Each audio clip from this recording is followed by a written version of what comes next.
نحمده ونستعينه ونستغفره ونؤمن به ونتوكل عليه ونعوذ بالله من شرور أنفسنا ومن سيئات أعمالنا من يهده الله فلا مضل له ومن يضلله فلا هادي له ونشهد أن لا إله إلا الله وحده لا شريك له ونشهد أن سيدنا ومولانا محمدا عبده ورسوله صلى الله تعالى على خير خلقه محمد وعلى آله وأصحابه ومن تبعهم بإحسان إلى يوم القيامة أما بعد فأعوذ بالله من الشيطان الرجيم بسم الله الرحمن الرحيم يا أيها الذين آمنوا لا تأكلوا أموالكم بينكم بالباطل إلا أن تكون تجارة عن تراض منكم ولا تقتلوا أنفسكم إن الله كان بكم رحيما صدق الله العظيم.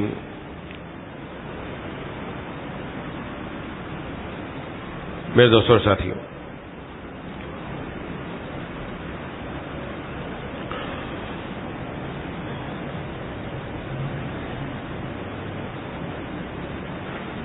اللہ تبارک و تعالی نے قرآن کریم میں سورۃ النساء میں ارشاد فرمایا،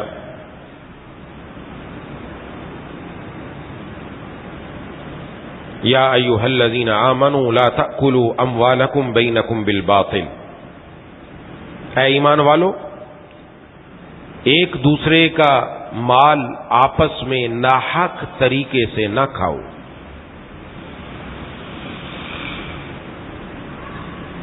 الا ان تکون تجارتا عن تراض منکم، مگر یہ کہ تجارت ہو آپس کی خوشی سے ہو، اس میں ایک دوسرے کا مال استعمال کرنے کی شرعاً اجازت ہے۔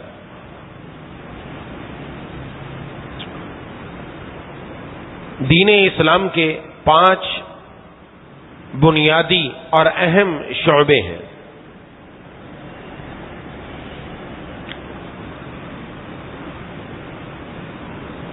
ان میں سے ایک شعبہ معاملات کا ہے۔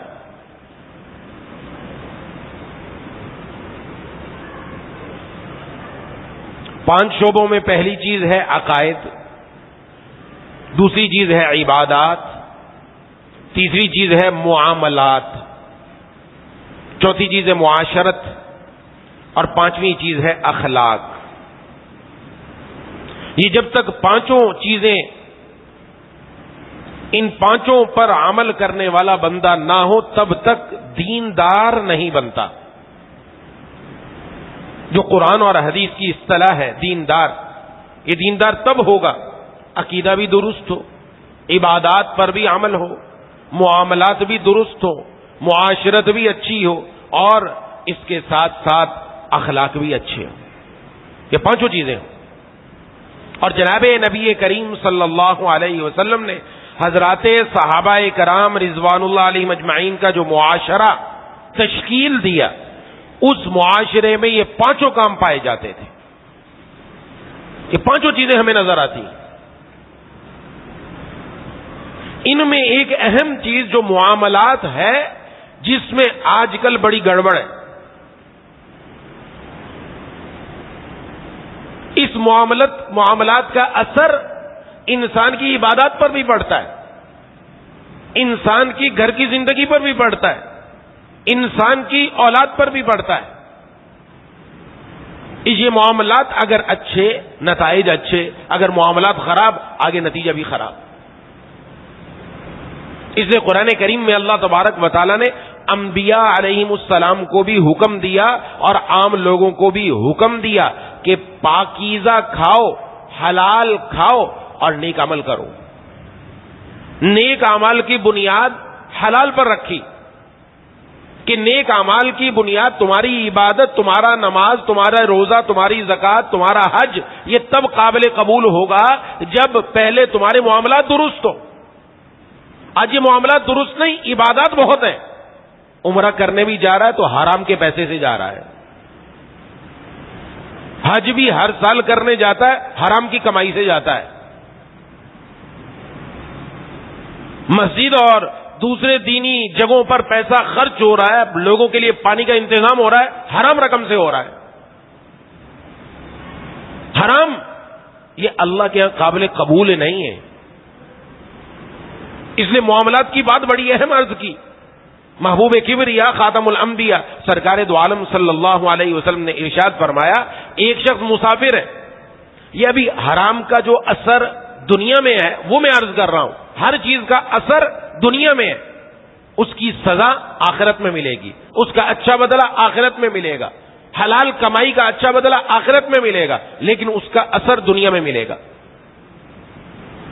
تو کیا ارشاد فرمایا؟ آپ نے ارشاد فرمایا ایک آدمی پراگندہ بالوں والا، اغبارہ اشعثا، یعنی وہ مسافر ہے، پراگندہ بال مٹی سے اٹے ہوئے، بکھرے ہوئے، کپڑے میلے کچیلے، اس حالت میں آتا ہے اور وہ آ کر اللہ سے دعا کرتا ہے. یہ آپ نے نشاندہی کی یہ مسافر ہے، اور حدیث شریف میں ہے اللہ مسافر کی دعا قبول فرماتے ہیں. حالت سفر میں بندہ جب دعا کرے قبول ہوتی ہے. عام طور پر ہم حالت سفر میں ایسے ہی نکل جاتے ہیں. اگر کبھی سفر ہوتا ہے، ظاہر ہے انسان کو، ہر انسان کو درپیش ہوتا ہے، اس سفر میں دعا کا اہتمام کرے، دعا کی قبولیت کا موقع ہے. تو فرمایا یہ مسافر ہے لیکن یہ دعا کرتا ہے. فرمایا اللہ اس کی دعا کیسے قبول کرے؟ اس کا کھانا بھی حرام کا، اس کا لباس بھی حرام کا، اس کا پینا بھی حرام کا. فانا یستجاب، اللہ تبارک و تعالی اس کی دعا قبول کیسے کرے؟ یہ دنیا میں اثر ہے، حرام کا اثر. اور مستجاب الدعوات بننا چاہتے ہیں، اللہ ہماری ہر دعا قبول کرے، حلال کی طرف آ جائے، حلال کھانے والا بن جائے. ایک صحابی رضی اللہ تعالی عنہ نے جناب نبی کریم صلی اللہ علیہ وسلم سے عرض کیا، مستجاب الدعوات بننا چاہتا ہوں، اللہ میری ہر دعا قبول فرمائے. آپ نے فرمایا حلال کھانا اور پینا شروع کر دو، اللہ تمہاری ہر دعا کو قبول فرمانا شروع کر دیں گے. یہ حلال کا اثر ہے. حرام کا نحوست، حرام کی نحوست اور حرام کا اثر، یہ دعائیں قبول نہیں ہوتی. حضرت مولانا یعقوب نانوتوی رحمت اللہ علیہ ارشاد فرماتے، ایک مرتبہ کسی نے دعوت کی، چلا گیا، جا کر فرمایا میں نے ایک لقمہ ہی اس کا کھایا، جیسے ہی وہ حلق سے نیچے اترا احساس ہو گیا کہ کمائی حرام کی ہے، حلال کی نہیں ہے. آج ہمیں نہیں پتہ چلتا. آج ہماری ظاہر کی آنکھ تو دیکھ رہی ہے، دل کی آنکھ بند ہے. یہ دل جب احساس کرنے والا ہو جاتا ہے، جب دل اللہ تعالی کی محبت سے بھرپور ہو جاتا ہے، جب دل گناہوں سے پاک ہو کر آئینہ اور شیشہ بن جاتا ہے، تو پھر اس دل کو ہر چیز پتہ چلنا شروع ہو جاتی ہے. تو اس لیے ان کو حرام کی کمائی کا احساس ہوا، اس کے بعد کھانا نہیں کھایا. فرمایا اس ایک لقمے کا اثر یہ تھا کہ کئی دنوں تک مجھے گناہ کے تقاضے پیدا ہوتے رہے. آج ہم سمجھتے ہیں معمولی باتیں نہیں ہیں. گناہ کے گناہ ہونے کا احساس ہمارے اندر سے ختم ہو رہا ہے. اس لیے کمائی حرام کی ہے، حرام اندر جا رہا ہے، گناہ کے گناہ ہونے کا احساس ہی ختم ہو گیا کہ یہ بھی گناہ ہے، یہ بھی اللہ کی نافرمانی. وہ سمجھتے نہیں گناہ ہے، دین کی بات سمجھ میں نہیں آتی. اللہ کی نافرمانیاں علن دھڑلے سے ہو رہی ہیں. رب کے احکامات کو توڑا جا رہا ہے. کون توڑ رہا ہے؟ کافر نہیں، مسلمان توڑ رہا ہے، علن توڑ رہا ہے. اپنی خوشی میں، اپنی غمی میں اللہ اور اس کے رسول کے حکموں کو نعوذ باللہ پسے پش ڈال کر پاؤں میں رون دیا جاتا ہے. نعوذ باللہ. کون کرنے والا؟ مسلمان. حرام کا اثر ہے، حرام کا اثر ہے، یہ اندر جا کر یہ اثر کرتا ہے. اس لیے پتہ چل گیا، فرمایا کہ یہ کیفیت بنی، یہ حرام کا اثر دنیا میں نظر آتا ہے. اس لیے اس بات کے اہتمام کی شریعت نے فکر کی کہ ہر انسان حلال کی فکر کرے، حرام سے بچے، حلال کی فکر کرے، حلال کمائے، حلال کمائی اپنی حلال کی ہونی چاہیے. میں جو صبح سے شام تک محنت کر رہا ہوں، میں جو صبح سے شام تک اپنا خون پسینہ ایک کر رہا ہوں، اور میں جو گرمی اور سردی نہیں دیکھ رہا، اور میں جو اپنی جوانی اپنا بڑھاپا لگا رہا ہوں، آیا شام کو جو مجھے اس پر کچھ روپے ملنے والے ہیں وہ حلال بھی ہے کہ نہیں ہے؟ میرے خون پسینے کی کمائی حلال بھی ہے کہ نہیں ہے؟ میں حرام کے رستے پر تو نہیں چلا گیا؟ آج جی انویسٹ کر لو. انویسٹ کرنے کا کیا مطلب ہوتا ہے؟ قرض.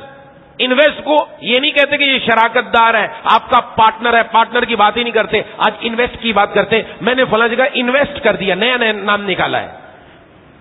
بھی آپ نے انویسٹ کر دیا. انویسٹ کا کیا مطلب؟ کہ میری انویسٹ کا مطلب یہ کہ میں نے اس کو 10 لاکھ روپے دیے، وہ ماہانہ کبھی مجھے نفع 40,000 دے دے گا، کبھی مجھے 30,000 دے دے گا، فکس نہیں ہے.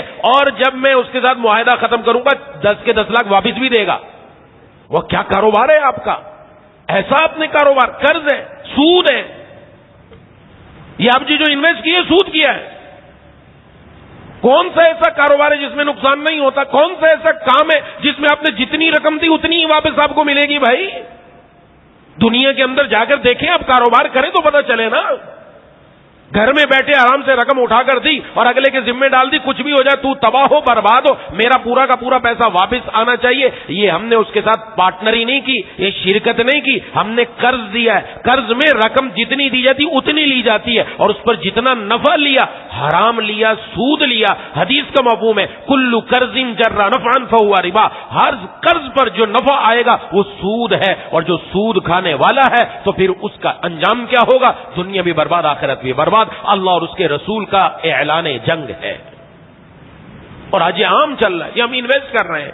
یہ کون سی انویسٹ ہے؟ کون سا طریقہ کار ہے؟ شریعت نے تو 2 طریقے ہمیں بتائے. ایک طریقہ ہے آپ پارٹنر بن جاؤ، جس کو ہم کہتے ہیں شرکت ہے، یہ شریک ہے، یہ ہمارے کاروبار کے اندر پارٹنر ہے. اور ایک طریقہ ہوتا ہے مزاربت کا، کہ آپ کا پیسہ ہے، کام میں کروں گا، میرا پیسہ نہیں ہے، میری محنت ہے، پیسہ آپ کا لگے گا، لہذا جو کچھ نکلے گا وہ ہمارے درمیان اتنے فیصد کے اعتبار سے تقسیم ہو جائے گا. یہ دوسری صورت ہے. کون سی صورت اختیار کی کوئی پتہ نہیں. ہم نے انویسٹ کیا، بس نام لے لیا، ختم ہو گئی کہانی. ناجائز اور حرام ہے، اب پیسہ آ رہا ہے، کھا رہے ہیں. علامہ ابن حجر رحمہ اللہ نے ایک واقعہ لکھا کتاب الکبائر کے اندر.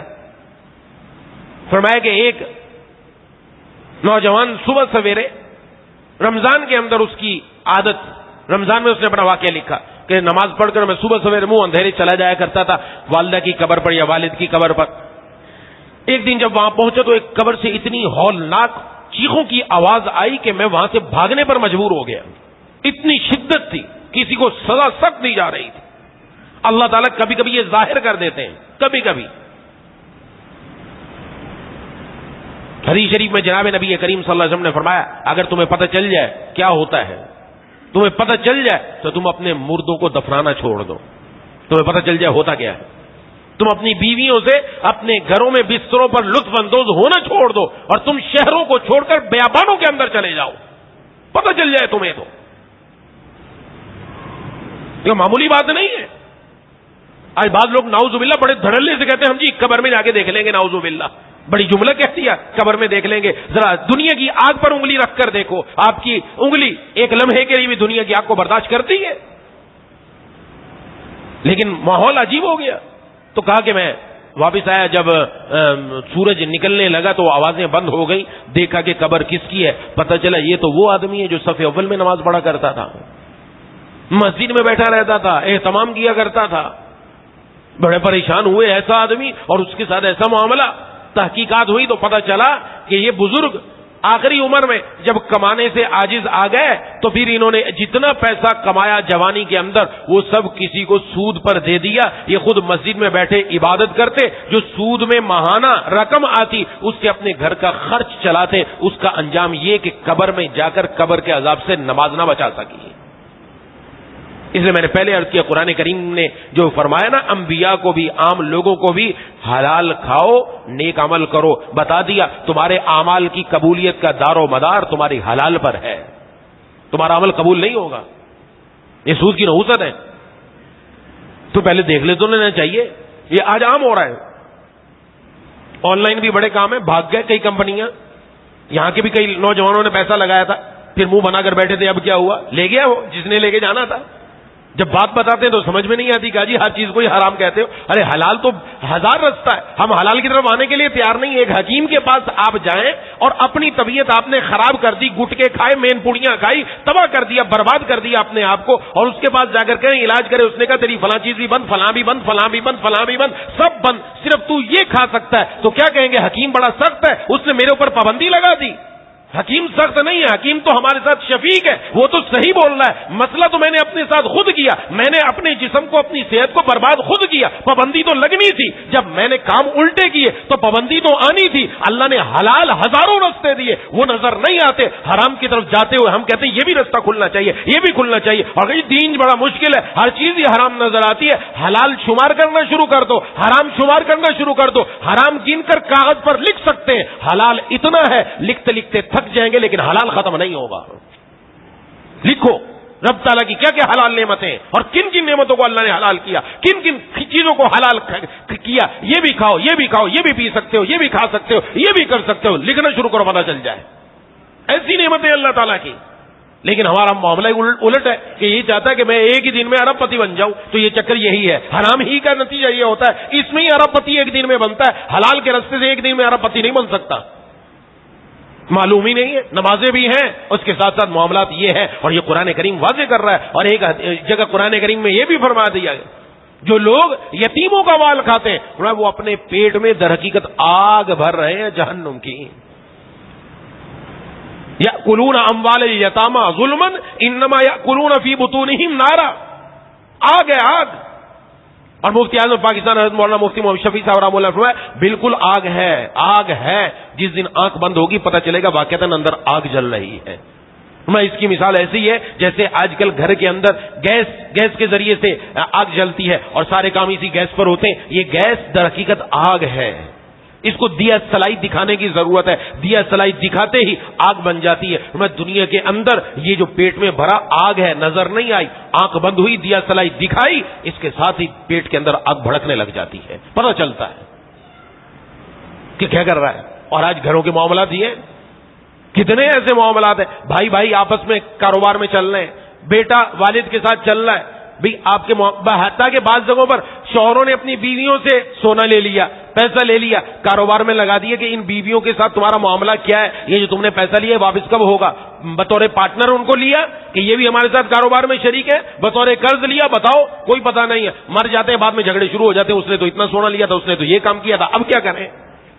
ایک گھر ہے, گھر کے اندر تعمیرات ہو رہی ہیں, اس بھائی نے بھی پیسہ لگایا, اس نے بھی لگایا, اس نے بھی لگایا, ہر ایک نے رہنا شروع کر دیا, بعد میں جھگڑا شروع. اب یہ مکان کس کا؟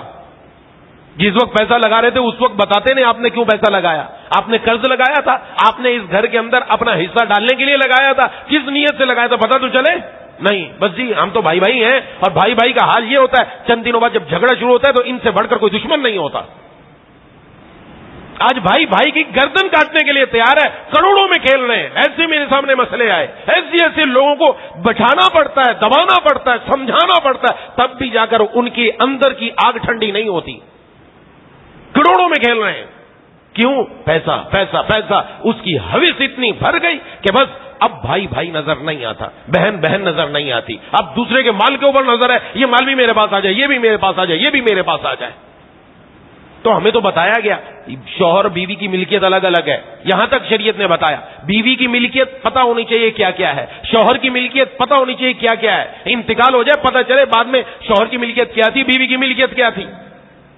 استاد محترم شیخ الاسلام حضرت اقدس حضرت مولانا مفتی محمد تقی عثمانی صاحب دامت برکاتہم فرماتے کہ والد صاحب جب زیادہ علیل ہوئے, جس میں ان کا انتقال بھی ہو گیا, حضرت مفتی اعظم پاکستان رحمۃ اللہ علیہ کا فرمایا کہ اگر پانی منگواتے ہم گلاس میں پانی لے کر آئے یا کوئی پلیٹ میں کوئی کھانے کی چیز لے کر آئے تو والد صاحب پانی پینے کے فوراً بعد تقاضا کرتے گلاس کمرے سے باہر چھوڑ کر آؤ, یہ پلیٹ فوراً چھوڑ کر آؤ.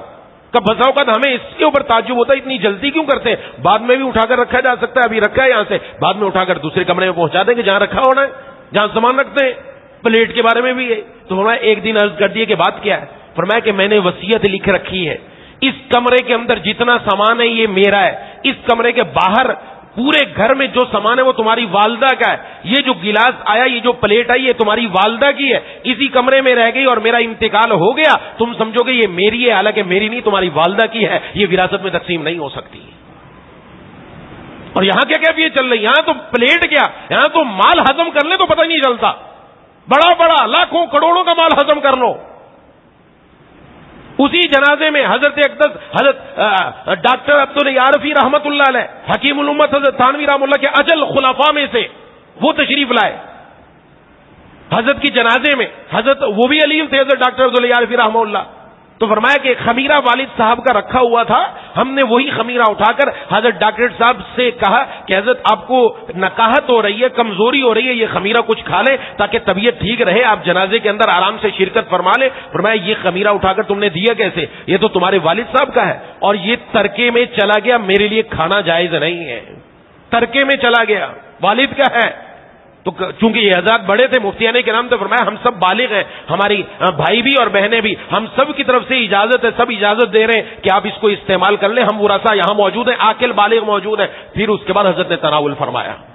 اور یہاں تو معاملہ ہی الٹ ہے، یہاں تو مر جائے جو بندہ، ایک گھر کا فرد انتقال کر گیا، ان کے لیے مصیبت ہے۔ ایک تو کیا گھر کا فرد، اب سب کے لیے پکاؤ دے گے، سارا دن کوئی نہیں پوچھے گا آ کر ان سے، سارا دن کوئی ان کے گھر میں نہیں آئے گا، کھانے کے ٹائم پر لینے لگ جائیں گی۔ عجیب ماحول بنا رکھا ہے ہم نے۔ وہ جو مال، اگر وہ جو بندہ فوت ہوا اس کے مال میں سے پکا ہے نا، جن جن لوگوں نے کھایا حرام کھایا، کسی سے پوچھنے جا کر آپ حرام کھایا، وہ جائز ہی نہیں تھا کھانا۔ اور اگر کسی دوسرے کی طرف سے آیا، وہ بھی ہمارے پاس سے ہے، اب فلانے کی طرف سے آئے گا، داماد کی طرف سے آئے گا، فلانے ماموں کی طرف سے آئے گا، پکا ہے ان کے ذمے میں، وہ بھی بیچارے مجبور ہیں۔ کوئی قرض، میرے سامنے اتنے واقعات میں بتا نہیں سکتا، قرض پکڑا، آ کر بتاتے ہیں یہاں، قرض پکڑا کا قرض لے کر میں نے یہ کیا ہے۔ اور جو قرض لے اس کے بارے میں حدیث میں کیا فرمایا گیا؟ لا یحل مال امرئ مسلم الا بطیب نفس۔ ہمارا فتویٰ نہیں، حضور اکرم صلی اللہ علیہ وسلم کا فتویٰ ہے، اور آپ کا ارشاد مبارک ہے کہ کسی مسلمان کا مال اس کی دل کی خوشی کے بغیر کھانا حلال ہی نہیں ہے۔ وہ مجبوری میں دے رہا ہے، کھانے والے کون ہیں؟ بڑے بڑے ہیں، اس پر جھگڑے ہو رہے ہیں۔ ارے ہر کوئی اپنے اپنے گھر میں کھانا نہیں کھا سکتا، چاہیے تو یہ تھا میں اپنے گھر سے لاتا، دوسرا اپنے گھر سے لاتا، اس کے گھر میں مسئلہ ہو گیا، ہم اس کو اپنے ساتھ بٹھاتے کہ آپ کے گھر میں پریشانی ہے، آپ کے والد کا انتقال ہو گیا، آپ کے بھائی کا انتقال ہو گیا، آپ کی والدہ چلی گئی، آپ کی بیوی چلی گئی، آپ ہمارے ساتھ بیٹھ کر کھانا کھائیں، میں اس کے غم میں شریک ہوتا۔ میں غم میں کیا شریک ہوتا، میں تو اس کو اور غم کے اندر ڈبو کے آتا ہوں۔ اور ہمارے ہاں کوئی مسئلہ نہیں، ٹھیک ہے جی چل رہا ہے چلنے دو، حرام ہے، حرام۔ اسی طرح بیٹا والد کے ساتھ کاروبار، والد کا انتقال ہوا، بڑا بیٹا کاروبار پر بیٹھ گیا، یہ میرا ہے، میں ابا کے ساتھ لگا رہا، 10 سال میں نے لگایا، 15 سال میں نے لگایا۔ بھائی آپ کی حیثیت کیا تھی؟ ابا کے ساتھ آپ پارٹنر تھے، آپ کیسے کاروبار پر قابض بن گئے؟ کہ جی پارٹنر نہیں تھا، ابا نے آپ کو ملازم رکھا تھا، کہ جی ملازم نہیں تھا، بس ابا کے ساتھ لگ گیا۔ تو یاد رکھنا چاہیے شریعت کا قاعدہ ہے، والد کی زندگی میں بیٹا والد کے ساتھ کاروبار میں آ کر بیٹھ جائے، یہ سارا کاروبار والد کا ہے، بیٹے نے باپ کا ہاتھ بٹایا اور کچھ نہیں کیا۔ یاد رکھیں فتویٰ اسی کے مطابق آئے گا، اس سے ہٹ کر نہیں دے سکتے ہم۔ آپ جب والد کے ساتھ آئے، والد کا احترام اپنی جگہ پر، ابا میری حیثیت واضح کر دے، میں آپ کے ساتھ کاروبار میں آ کر بیٹھا ہوں، میں پارٹنر ہوں، اگر میں پارٹنر ہوں تو کتنا ہوں یہ بتا دیں، اگر میں ملازم ہوں تو میری ماہانہ تنخواہ جاری کر دیں، میری حیثیت واضح کریں، کل پکڑنا ہو۔ اب 10 سال کے بعد انتقال ہوا والد کا، اب سب بیٹھ گئے جی میں نے کمایا، سب حساب کتاب اپنا لے لیا، بہنوں کا بھی حق مارا، بھائیوں کا بھی حق مارا، اور بڑی بلڈنگیں بنا کر بیٹھ گئے جی مالدار ہیں، بڑے سیٹ بن گئے۔ وہ جو حرام کھایا ہے نا، یہ جو جتنا حرام لیا، جتنا اپنے بہنوں کا حصہ مارا، بیٹیوں کا حصہ مارا، بہنوں کا حصہ مارا، یہ حصہ یہ دنیا میں زندگی کے اندر کبھی سکون نہیں آنے دے گا، قبر تو ہو گئی برباد، دنیا کی زندگی بھی برباد۔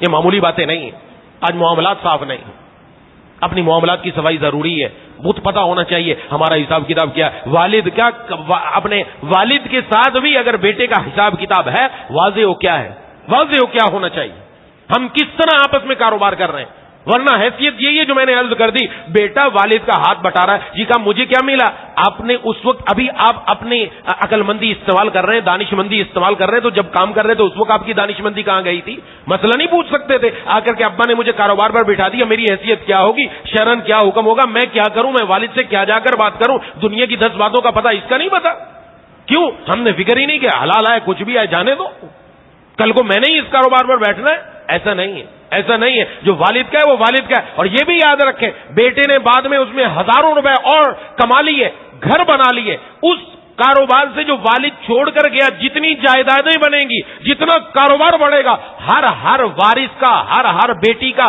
ہر بہن کا، ہر بھائی کا اس میں حصہ ہوگا. وہ نہیں کہہ سکتا میں نے بنایا، تو نے کیسے بنایا؟ کاروبار تو ابا کا تھا، آپ کی کیا حیثیت ہے؟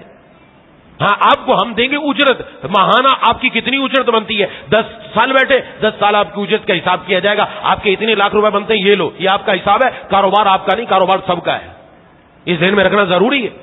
لیکن آج ہمارے ہاں ان چیزوں کی طرف احتیاج توجہ نہیں ہے. یہ خدا کے لیے میں عرض کر رہا ہوں، اس چیز کی طرف توجہ بہت ضروری ہے. یہ واضح ہو جانا چاہیے، ہر ایک کو بتانا چاہیے گھر کے اندر ہمارا کیا حساب کتاب ہے، گھر کے اندر میری ملکیت کیا ہے مجھے بتاؤ. سب گھر والوں کو بتاؤ، لکھ کر رکھو. نہ جانے بلا لے پیا کس گھڑی تو رہ جائے تکتی گھڑی کی گھڑی، کس وقت اللہ کی طرف سے کس کا بلاوا آ جائے اور بعد میں پھر لڑائی جھگڑے ہوتے ہیں. اسی لیے شریعت نے کہا وراثت جلدی تقسیم کرو، جلدی تقسیم کرو. جی ابھی تو ابا کی قبر کی مٹی خشک نہیں ہوا، آپ وراثت کی بات کرتے اور وہی کل 1 مہینے کے بعد ایک دوسرے کے گریبانوں کو پکڑتے نظر آتے ہیں. پہلے تو بڑی آپس میں ایسی بات کی، اب کیوں گریبان پکڑا بھائی؟ اب بھی تو اپنے دل کی وہ احساس لے کر آؤ نا. شریعت نے کیوں کہا؟ بڑی اہم بات کہی، میراث تقسیم کرو. جس وقت گھر کا بڑا چلا گیا ہر ایک کا دل نرم ہے اور جو فیصلہ ہوگا ہر ایک جلدی قبول کرنے کے لیے تیار ہے. شریعت کے مطابق فیصلہ کرو، جس کا جو حصہ بنتا ہے دو. اس کے بعد سارے اپنے اپنے گھروں کے ہو جائیں گے، کبھی دل میں خیال آئے گا ہی نہیں. اور جب ہم کرتے نہیں ہیں ایسا ایسا وہ ظاہر ہے والد کے ساتھ جس کے ساتھ بھی جو تعلق تھا وہ ایسا ایسا ختم ہوتا چلا جاتا ہے. مہینہ گزرا، 2 مہینے گزرے، اس کے بعد دلوں کی کیفیت بدل گئی. اب ہر ایک کہتا ہے مجھے پیسہ ملنا چاہیے، مجھے حصہ ملنا چاہیے. حصہ بنتا نہیں کہ جی میرے پاس بھی آئے، ادھر سے بھی آئے، ادھر سے بھی آئے. کیا کریں گے؟ بندہ جائے گا تو جائے گا کہاں؟ حرام جا رہا ہے. بڑی واضح بات ہونی چاہیے، واضح طور پر یہ اپنے سارے معاملات واضح ہونے چاہیے کہ اگر بیٹا والد کے ساتھ کاروبار میں بیٹھ رہا ہے، والد سے جا کر آج ہی عرض کر دے کیا ہو رہا ہے. بھائی بھائی ہیں، آپس میں چل لیں، اپنے معاملات واضح کرو، تحریری طور پر لکھ لو، معاہدہ کرو ہم اس کے اندر کتنے کتنے کے پارٹنر ہیں. بعض ایسے افراد بھی دنیا سے گئے، مجھے وہاں بلایا وراثت تقسیم کرنے کے لیے، جا کر عقل دنگ رہ گئی. وہ ایسے نیک لوگ تھے، ایسے نیک لوگ تھے، ایک ایک چیز اتنی واضح لکھ کر گئے، ہمیں کچھ نہیں کرنا پڑا سوائے اس کے کہ ہم نے ہر ایک کا حصہ بیان کیا، اس کا اتنا بنتا ہے، اس کا اتنا بنتا ہے، اس کا اتنا بنتا ہے، اور تقسیم کر کے 15 منٹ میں اٹھ کر واپس آ گئے. ایسے اللہ کے نیک بندے بھی ماشاءاللہ جو بزرگوں کی صحبت یافتہ، اللہ والوں کی صحبت یافتہ، جنہوں نے اپنے معاملات کو واضح کر دیا کہ کوئی پریشانی کی بات نہیں ہوئی. اور اب ہمارا کیا حساب ہوتا ہے؟ ہمارا تو حساب لگانا ہی مشکل ہو جاتا ہے. اور مفتی صاحب ہی پھنستا ہے کہ بھئی پتہ نہیں اب یہ کہاں سے نکال کر لائیں، کیسے تقسیم کریں. کہ جی آپ ہی تقسیم کر کے دو. ہم کیسے تقسیم کریں؟ ہماری علم ہی نہیں ہے، وہ چیز لکھی ہوئی نہیں ہے، وہ چیز واضح ہی نہیں ہے کہ اس کا کتنا حق بنتا ہے، کہاں سے نکالیں گے.